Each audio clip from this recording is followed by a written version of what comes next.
You know, it is an exciting week when you get not one, but two brand new Pagani Zondas from two different brands. That's pretty cool. So we're going to kick things off this week by taking a look at these two cars: the Pagani Zonda F from Mini GT and the Zonda Sync from Tarmac Works Global 64. So let's start with this one. Get it out of the box, or we'll take a quick spin around the box. This is brand new casting from Mini GT, Collector 305, the Zonda logo on one end, Mini GT, and then the standard kind of stuff on the back. But I've been really looking forward to getting this one. I'm building a fairly nice collection of Paganis, and I think I have a couple more incoming that we'll see in future videos. And this one looks pretty cool. It's a lot bigger in the back than I was expecting. It's interesting. It seems to have a very forward driving position. You don't notice that as much on the Zonda the Zonda R, so it has a lot more body work on it. But this this looks really good. It's a nice silver color. It's probably not the most beautiful Pagani in the world. This back portion of it looks a little chunky to me. It's a little heavy on the rear end, but it's cool. I'm very happy to have it added to the Pagani collection. Nothing on the bottom with this one. It's unfortunate. So it's Mini GT, so it should roll. Although it's actually one of the poorer rolling Mini GTs that I've seen. It rolls forward okay. It doesn't entirely want to go backwards, but that's okay. I'm not going to be sending this down a track or anything. It's got a pretty nice interior in there for a Mini GT. But they've done that on all of their Paganis.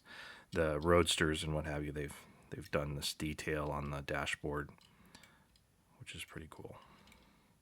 All right, moving on. Then from Tarmac Works Global 64, we have the Zonda Sync in Verde Firenze.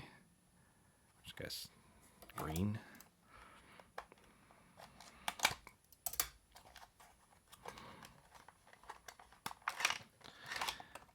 And so this is the new style of packaging from Tarmac Works Global 64, which is really good. And this one, they even improved it because this one is not screwed in, which is very good. It has the screw point on there, but they didn't actually screw it in, which it didn't make any sense to me why they were screwing them in. So I'm glad to see that they even removed that out of their packaging. So anyway, this looks very cool as well. Not as much detail on the interior. They didn't do the dash the way Mini GT does. And these mirrors are fixed versus the rubberized mirrors on the Mini GT. So these are both Zondas.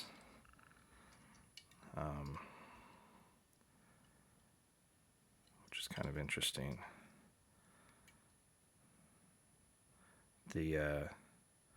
This is definitely a more aggressive version of the car.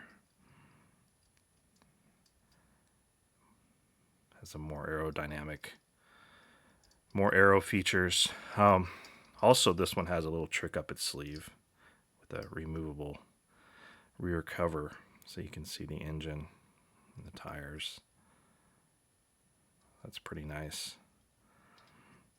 And it's very interesting to see, when Tarmac Works does this.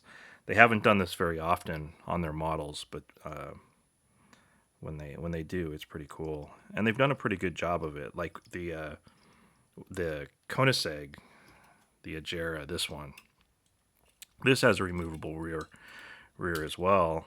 And they did such a good job on it that when I first got this model and I made a video and showed it in a video, I didn't even notice that it had a removable rear cover, and I've seen a couple other people have had the same issue. So they got some pretty good fit and finish on these. This one's maybe not quite as good, but still, it's not too bad. But yeah, this is a very nice model. It's like the wing's a little crooked there, but overall, very cool. Happy to have 2 new Paganis to add to the collection. And next up, we have a couple mystery models here. So these I found on Instagram and ordered them immediately. They were fairly expensive, but pretty interesting if you happen to like race cars, and particularly if you happen to like Formula One cars, because these are McLaren Formula One cars. The Monaco version, where they ran a Gulf livery. And there are not a lot of 1/64 scale Formula One cars out there. They used to be fairly common. Kyosho had put out quite a few in the early 2000s, and Aoshima also put out quite a few. But of a more recent generation, there have not been any that I know of. So I was very excited to see these. And so these are obviously some kind of McLaren promotional item. I'm going to guess they probably sell these at races. I don't really know. I didn't have a whole lot of information about them. They're just they just seem to be kind of a generic thing, but they seem to be, fairly good models.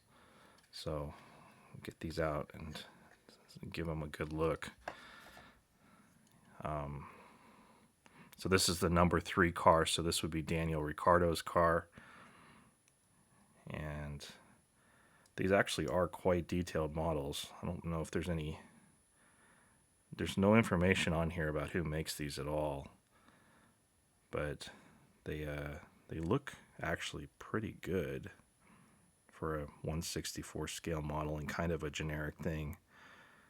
Assuming these are some kind of promotional item. So we have the number 3, and then this should be the number 4, which would be Lando Norris's car. And I suspect they're going to be mostly the same, other than the numbers. But these are sold as a set. They cost $100. So they're $50 each, which realistically for what these are is that's quite a lot in reality. These are pretty nice, but I don't know that they're $50 nice. I probably wouldn't have paid that if Formula One cars overall were more common, and if they had been put out by other brands. But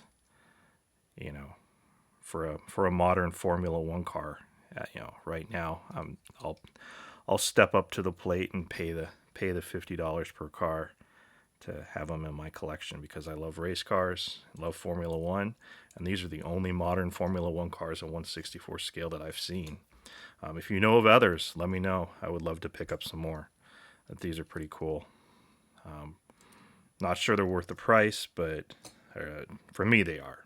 But pricing, everybody's value is different as far as what you would be willing to spend on something. It definitely gets, with 1/64 scale, it definitely gets hard to justify spending that much on them. So very cool additions so far. These are very cool. So even just open wheel cars have been very rare. So last week we took a look at this one. This was a Formula 3 car from Tarmac Works, And it's kind of interesting now we can put it next to a Formula One car and see the difference. So assuming this is actually to scale, it says they are 1/64 scale, and Formula One cars are really big. That really shows you. That's pretty significant. I'm actually really surprised, and that actually makes me question this a little bit. Is this really 1/64 scale? That's it. Yeah. Wow. I knew Formula One cars were big. I didn't know they were that big. So anyway, that's very interesting. All right. Next up, we're going to take a look at some Auto World. To keep my packaging organized. Otherwise, by the end of these videos, I have a huge pile of stuff and I lose track. So first up, this is brand new. This is 2021 release 5. So this is the 1966 Chevy Suburban. So I think this is the first one that they've put out as a 66. I believe that the others they've put out so far were 65s. I'm not sure if there's any real significant difference between them. And, sorry, dropped the package. This is just gray or white. I wanted to take a look at the color. Limited to 14,922. I'm a big fan of this casting. You know, even though I always have to complain about this gap right here, which I think looks terrible, but it's just such a cool vehicle, and I'll overlook that gap to have this because I think these are awesome. And this one looks really cool. I like the two-tone versions of these. The last release they did solid versions. I definitely prefer the two-tone versions. This one looks really nice with the red dot in the middle of the wheels, and the matching color on the wheels. And of course, you have the opening hood. Can't really see into there very well. And as always, the hood on this casting does not look great, but it is a little weird. It has gold interior, which is a little bit strange.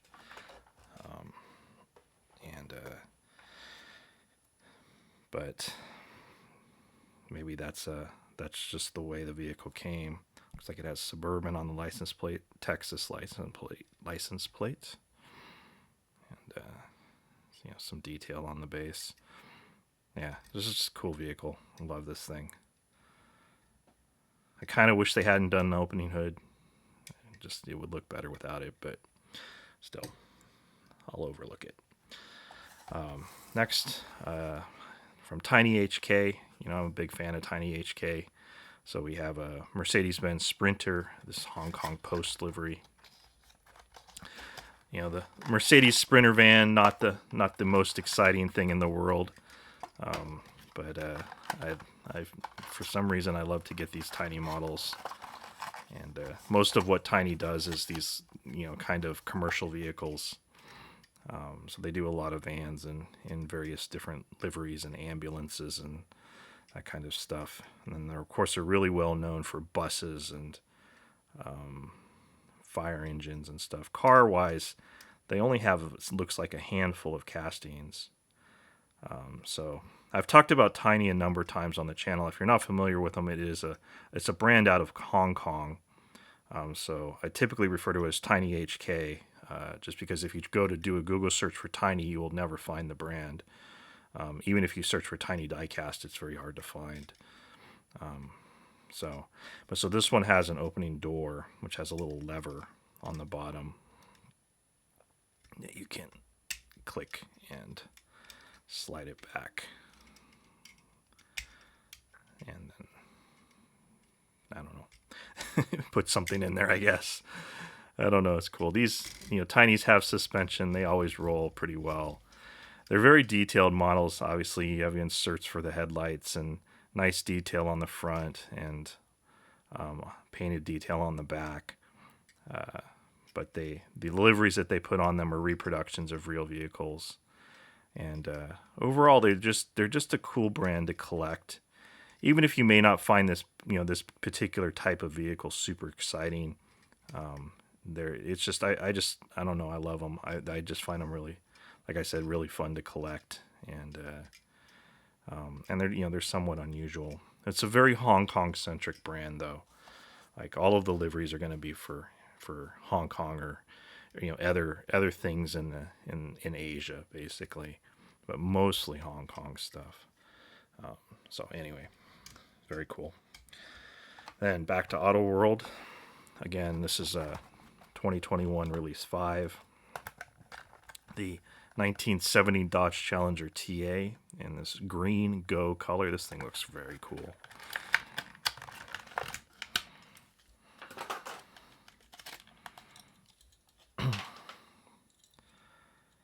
Yeah, this is a great version of this. So you get painted detail on the front, nice tires with Goodyear logos on them. Love this color. This is pure muscle car color. It's 1970s muscle car color.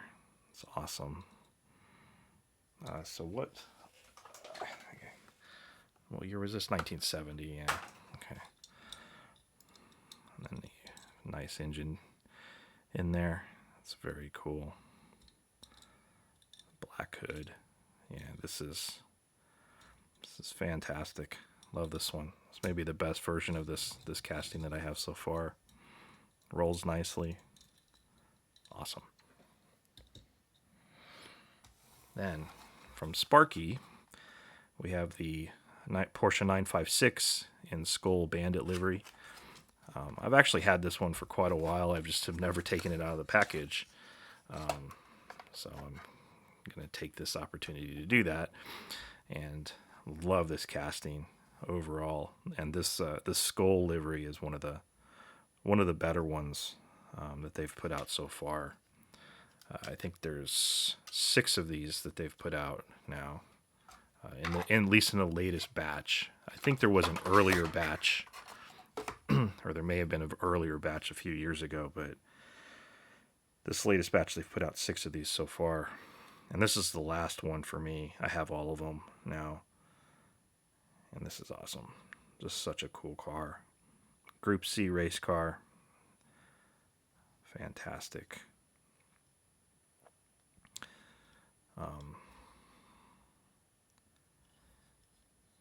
Nothing at all on the bottom of this one. So this is the Porsche 956. So in Porsches of this, or Group C cars in Porsches, they had the Porsche 956 and then they had the Porsche 962. Hot Wheels does a Porsche 962.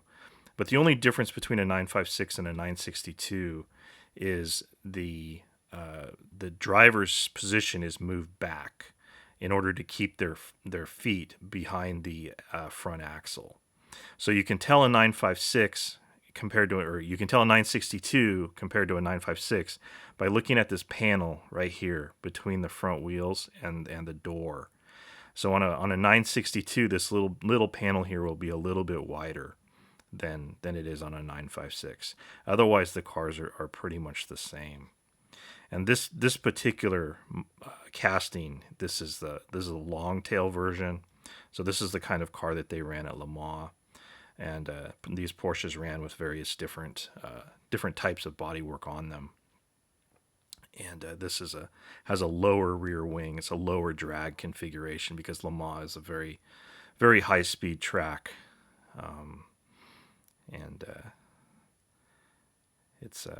But this was just an awesome era of racing. Group C cars were just fantastic.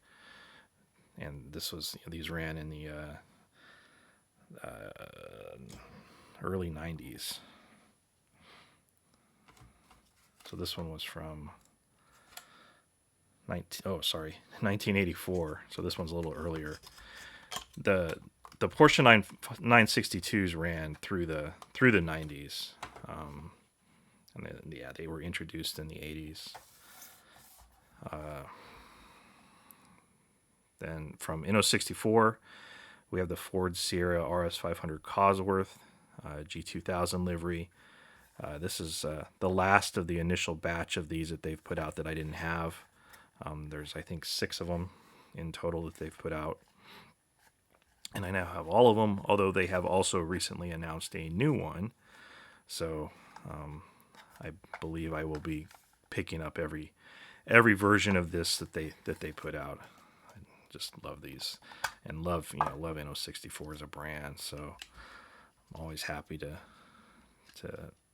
pick up new models from them. And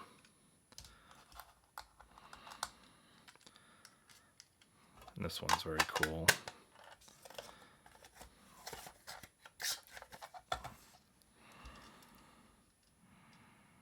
We've seen a number of the racing versions of this car.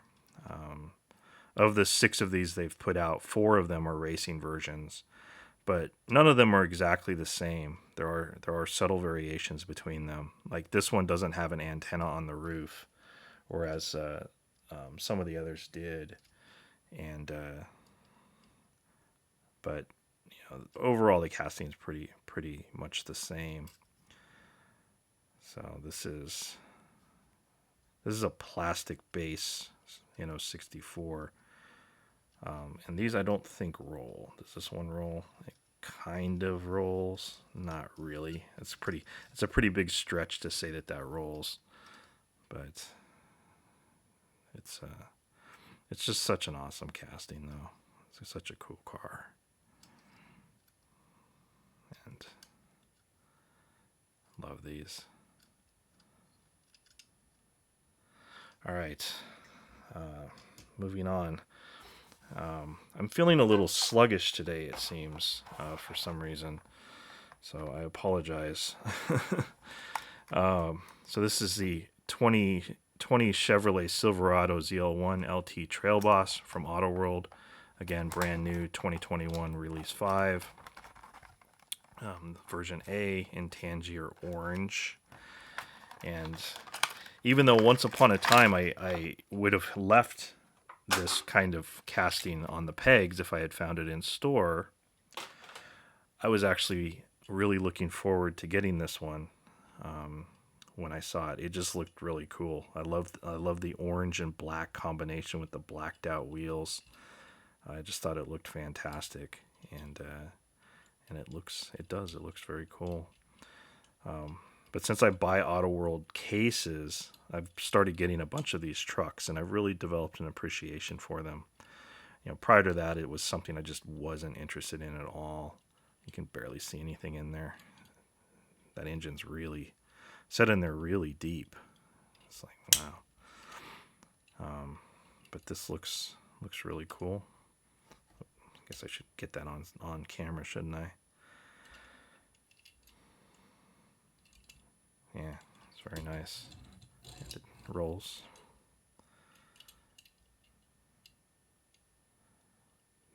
Seems like this logo or this Chevrolet here across the front could have used some silver paint or something.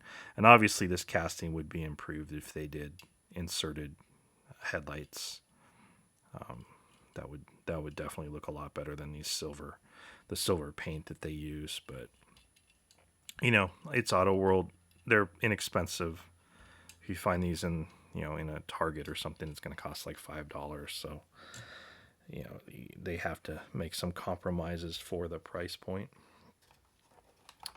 Next, from Greenlight, we have a hitch and tow 2021 Ford Bronco Wildtrak and boat trailer. Hitch and tow is not something that I buy too often, just because I don't really have room for things like trailers and such.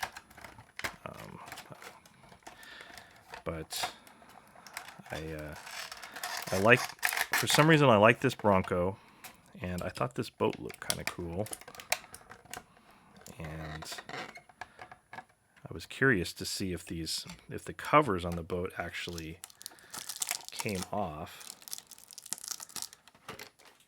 and it looks like they do. So I'll take a look at the Bronco first. And I don't know. For some reason, I'm a fan of these new Broncos. I really like them. This one's so we're looking at a Greenlight, and you get a Greenlight. It's always a question of which category of quality issues is your Greenlight going to have today? So this one has some issues here. It's got some kind of dirty windows, flashing on the tires, and it's just such iffy quality control, which is very unfortunate. And, especially when you compare it to Auto World. And, I know some people complain about Auto World's quality, but for me, I have never had any major issues with them, at least not to the extent that I have with Greenlight. And, Auto World's stablemate, Johnny Lightning, I've had a lot of quality problems with them. But, this isn't too bad. It's, I don't know. That's kind of, anyway, I'm not going to keep talking about that. This boat looks cool, though. So this, wow, look at that. That's pretty cool. Does this come off? Doesn't seem to. Nope. So as always with these Greenlight trailers, you also get a little screwy thing here that you can put in here to, have it sit, and I'm not going to mess with that, but so that you can, stand it up, which is pretty cool. And it looks like the boat is fixed to the trailer. It's screwed on so it doesn't come off. But yeah, this is actually pretty cool. I like this. I like the cover. That's cool. Yeah, very nice. Can you hook this? Can you? Yeah, you can't. All right. Hitch and tow, except for you got a big funky spare tire on there, and there is no way you're going to get that hitch. Oh, geez. I guess you can kind of bend that down. Yeah, there you go. All right. It hitches and tows, I guess. There you go. Greenlight. It's always an adventure. Another brand where it's always an adventure.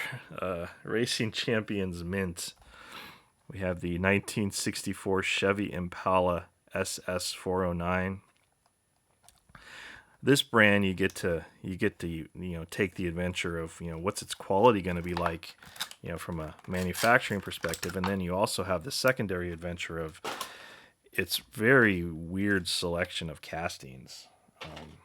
It has stuff from a whole bunch of different companies, it seems, that it puts out. Like, it has old Ertl castings, and then it has some old Johnny Lightning castings, I think, and maybe some old Auto World castings. They're all owned by the same company, or at least Johnny Lightning, Auto World, and Racing Champions are all owned by Round 2.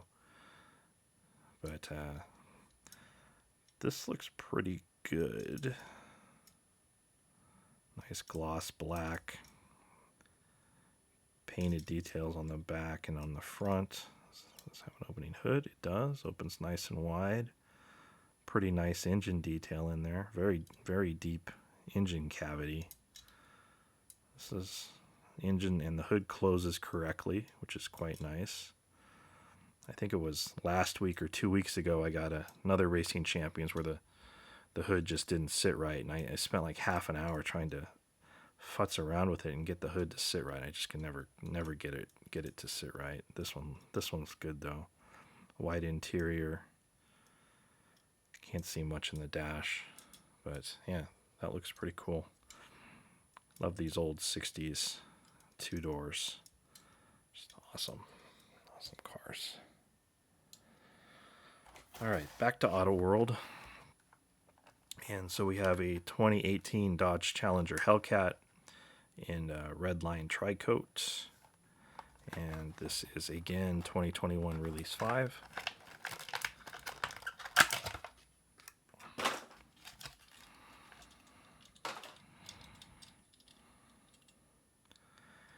And this color, I think, is going to confuse a lot of people. It confused me too, because I was kind of wondering, is this an ultra red? But it's it's just red. That's the color of the car. Hellcat on the license plate. And it's Florida.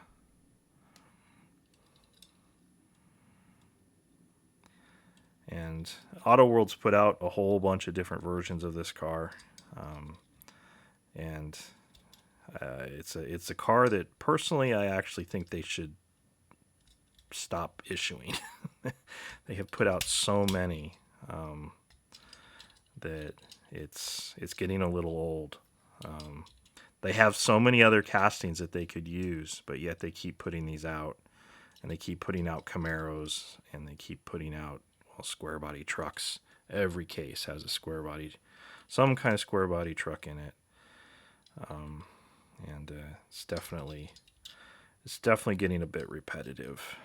Even though there's a lot of variations, the square body trucks have a lot of variations in them, and there are variations on these, but the variations on these I find to be very subtle, and they're I don't know. It's getting old. So, Greenlight Hot Pursuit 2018 Nissan Titan XD Pro 4X in some absolutely gigantic packaging, which is interesting. And I believe that this may be because it has like tow mirrors on it or something, because I've gotten other versions of this casting that did not come in packaging this large, even though this is a huge casting. It's a very large truck. So this is City of Oceanside Police, which is cool, and they have this is the second Oceanside Police livery vehicle they've put out. The other one was a Nissan GTR, which is interesting, and the Oceanside Police do actually have a Nissan GTR for their police force, which is pretty cool. But this is a fairly nice version of this truck, but this is giant. I mean, this is a big truck right here, but this is even bigger, which is kind of crazy. The downside of this for me is that these trucks don't fit in my display cases, so that's always a little problematic. But this is a nice version of it. That looks cool. Next, from Mini GT, we have the Ford GT Mark II in Shadow Black. So the Ford GT Mark II is a track car. It is not a street legal car, and it also is not really a race car. It is designed for people who want to have a car that they can take to the track and drive it. You can't drive it on the street. You could race it if you really wanted to. But I suspect that most people who own these do not race them. And so this is in a gloss black with silver stripes. And the livery on this is, I believe it's intended to be a throwback to the, one of the winning Ford GT40s when Ford won at Le Mans in the 1960s, probably I think it was 1966. The number 2 car was in black and silver, and that was the winning livery. So this is a very cool casting. So we had seen this one previously, and it looks fantastic. I wasn't too sure about this black one. It looked kind of boring to me. But getting it out of the package, it actually looks really nice. I like it's a nice gloss black, and then this silver trim around here, and the way the stripes and stuff look on it. It looks really good. It looks a lot better than I was actually expecting, and has pretty decent looking headlights on it as well. And so if you compare this is the racing version. So this is the Ford GT LM. This is a GTE car, and you can see that they are definitely not the same. They are quite a bit different.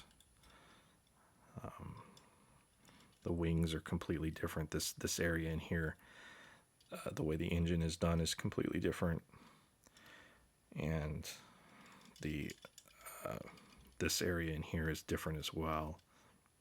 like on top of the wheel here is also quite a bit different. And then if you look at the rear profile, the diffuser is bigger on the GTLM car, which is cool.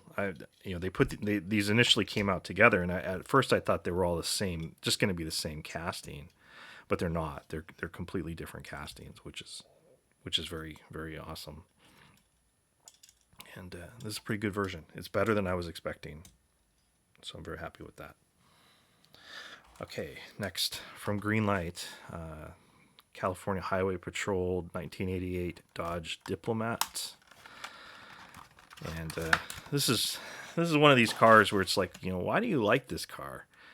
It's just this kind of boxy, boring type of car, but it's just so cool. And this is a neat version of it. Although a lot of people complain about this, and you can see it here, like the car sits too low, so the wheels are tucked up into the wheel wells too much, and it's definitely, the stance on it's definitely not right. But there are ways that you can fix that if you're motivated, but I will not be doing that. So this is for the Vehicle Pollution Enforcement Program with the California Highway Patrol. And, nice clear windows there, huh? Wow. It can't be that hard to eliminate that issue. It drives me insane. I don't understand why they don't fix that. It seems like a very small process change in their manufacturing would fix that. But this is cool. It's just what you accept with Greenlight. So this is interesting. It does have inserted taillights, and it looks like inserted headlights as well, which is pretty cool. So it's a nice version, even if the casting overall just it doesn't quite sit right, but it's nice. And then Racing Champions, Bill Jenkins, Grumpy Toys 1966 Chevy Nova. This looks pretty cool. So Legends of the Quarter Mile, limited to 6,678. And this is from 2021 release 1, Racing Champions. I don't know if they do more than one release in a year. I don't think I remember seeing a 2021 release 2, unless it was just delayed by all of the shipping issues last year. But this is cool. Looks like a opening hood. Does not open very well, unlike the last Racing Champions that we looked at. Does not close very well either. Very frustrating. So this is a Racing Champions casting. It looks like it's not from another company. It's definitely a little large.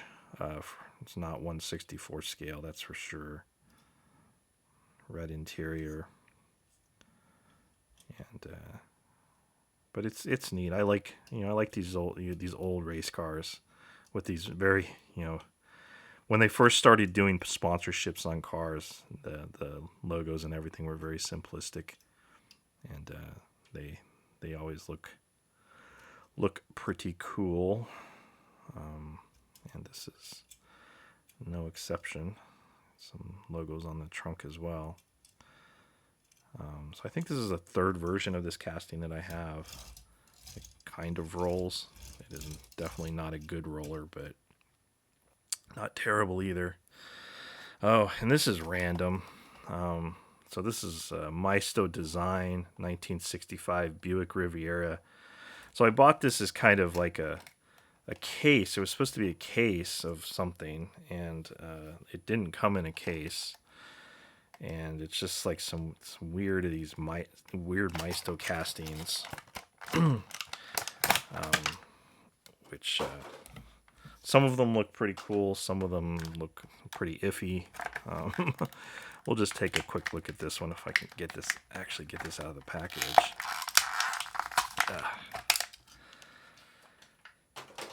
Maisto is such a strange brand. I mean, obviously this is a pretty significant step down in quality over pretty much anything else that we've looked at today. But it's I don't know. I wanted to get it out and take a look at it. It's you know, yeah, it rolls nice. Oops, and it just rolled away. All right, that's all I'll say about it. It rolls nice. Okay. Then we have from Tarmac Works the Toyota Hiace wide body and Falcon tire livery. And this looks pretty cool.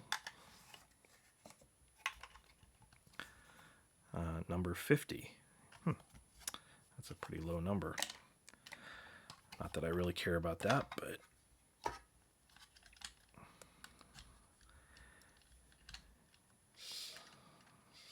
okay. I kind of try to pre-loosen these to hopefully not make this process a little bit faster. But sometimes I get them just right, and then I can unscrew them with my fingers, and sometimes I get them a little bit off, and it's back to the screwdriver. But this is a interesting van. Let's see. Actually, it seems like this one's going to roll. Not all Tarmac Works. This is a Hobby 64 release, so not all Tarmac Works roll, or not all Hobby 64 releases roll. So this is pretty cool. I every time I get a hobby, or not every time, but an awful lot when I get Hobby 64 releases, they always seem somewhat disappointing to me.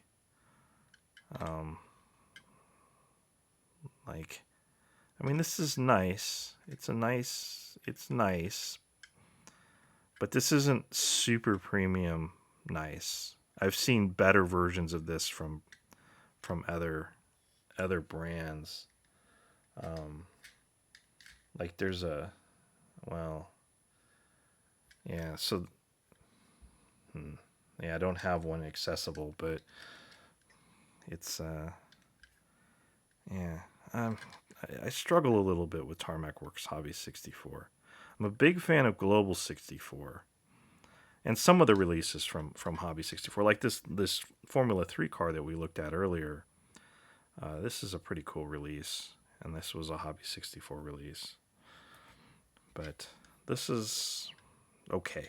This is okay release. I'm not in love with it. Let's say that. But otherwise, thank you for watching.